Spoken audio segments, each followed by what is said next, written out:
Beijing के अंदर जो सरमाए ओलंपिक्स मुकाबले हैं उनके अंदर शिरकत से इनकार भी कर दिया है। इंडिया ने बाइकआउट का ऐलान कर दिया, डिप्लोमेटिक बाइकआउट। उधर चाइना जो है उधर उन्होंने अपना सफीर भी भेजने से इनकार कर दिया इंडिया ने। वो पाकिस्तान दरमियान में पाकिस्तान के ऊपर दहशतगर्दी और ये सारे मसाइल, और इंडिया जो है उनका डिप्लोमेटिक बाइकआउट कर दिया बीजिंग का। इस वक्त चाइना के अंदर जो ओलंपिक मुकाबले हैं उनका इनेकाद शुरू हो रहा है।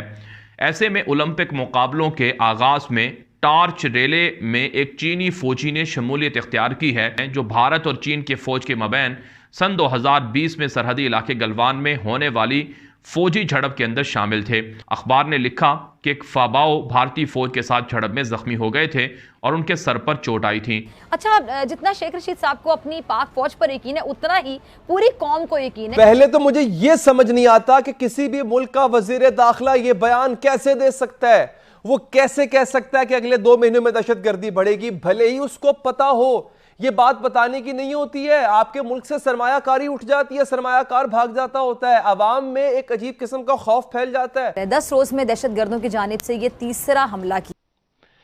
अच्छा, पाकिस्तान जो है वो पाकिस्तान दरमियान में पाकिस्तान के ऊपर दहशतगर्दी और ये सारे मसाइल, और इंडिया जो है उनका डिप्लोमेटिक बाइकआउट कर दिया बीजिंग का।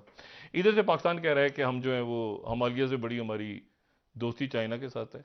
उधर चाइना जो है उधर उन्होंने अपना सफीर भी भेजने से इनकार कर दिया इंडिया ने। और तवज्जो हटाओ मुहिम के तौर पर उन्होंने वो दाइश का भी वो आना था, ये यहाँ पे यूएई की मदद, इधर सारा इशू हुतीज का खड़ा है। वो एक बंदा पता नहीं वो दाइश को मार दिया, अमरीकी फौज में मार दिया। वो अभी तक किसी को बात हुई मेरी, उन्होंने कहा हमें तो पता ही नहीं था यहाँ पर कोई बंदा भी है, दाइश का सरबराह कहा जा रहा है। मसला ये है कि वो अचानक वहां पे मार दिया। अमेरिका गया नहीं है अफगानिस्तान से। नाज़रीन, हम अब बात कर लेते हैं चीन और भारत के दरमियान तलखियों के हवाले से, तनाज़ात के हवाले से। आप जानते हैं चाइना और भारत के दरमियान वादी गलवान में जून 2020 में लड़ाई हो चुकी है।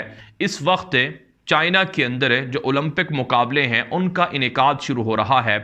ऐसे में ओलंपिक मुकाबलों के आगाज में टार्च रेले में एक चीनी फौजी ने शमूलियत इख्तियार की है, जिस पर भारत काफ़ी नाराज़ हुआ है और भारत ने बीजिंग के अंदर जो सरमाए ओलंपिक्स मुकाबले हैं उनके अंदर शिरकत से इनकार भी कर दिया है। इस हवाले से नाज़रीन, एक रिपोर्ट में ये बताया जा रहा है कि बीजिंग के अंदर सरमाए ओलंपिक्स के टॉर्च रेले में शामिल एक चीनी फौजी की वीडियोस और तस्वीर चीनी मीडिया पर काफ़ी नुमाया तौर पर पेश की गई। ये चीनी फौजी दरअसल पीपल्स लिबरेशन आर्मी के रेजिमेंट कमांडर के फाबाओ हैं, जो भारत और चीन के फौज के मबैन सन 2020 में सरहदी इलाके गलवान में होने वाली फौजी झड़प के अंदर शामिल थे। अखबार ने लिखा कि एक फाबाओ भारतीय फौज के साथ झड़प में जख्मी हो गए थे और उनके सर पर चोट आई थी।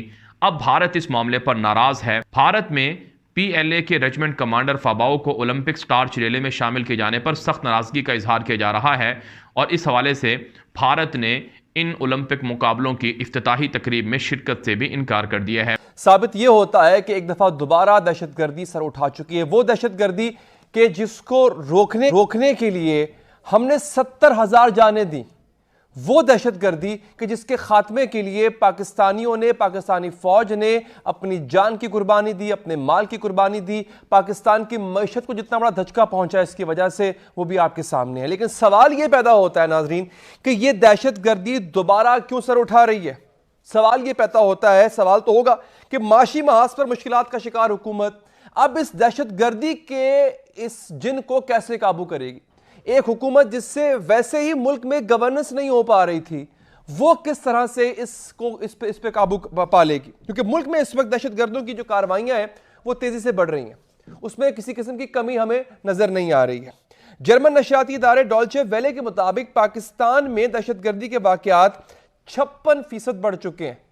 ये बहुत बड़ी जो है वो तादाद है, 56%। 2020 के मुकाबले पर 2021 में तकरीबन 300 के करीब हमले हुए, जिनमें 395 अफराद जाँ बहक हुए।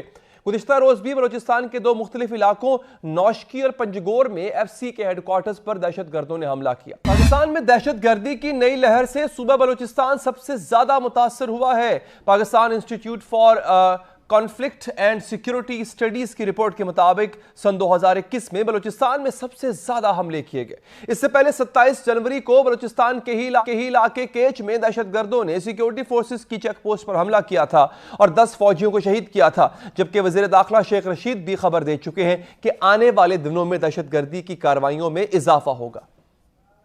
पहले तो मुझे यह समझ नहीं आता कि किसी भी मुल्क का वजीर दाखिला यह बयान कैसे दे सकता है। वो कैसे कह सकता है कि अगले 2 महीनों में दहशतगर्दी बढ़ेगी, भले ही उसको पता हो। यह बात बताने की नहीं होती है। आपके मुल्क से सरमायाकारी उठ जाती है, सरमायाकार भाग जाता होता है, अवाम में एक अजीब किस्म का खौफ फैल जाता है।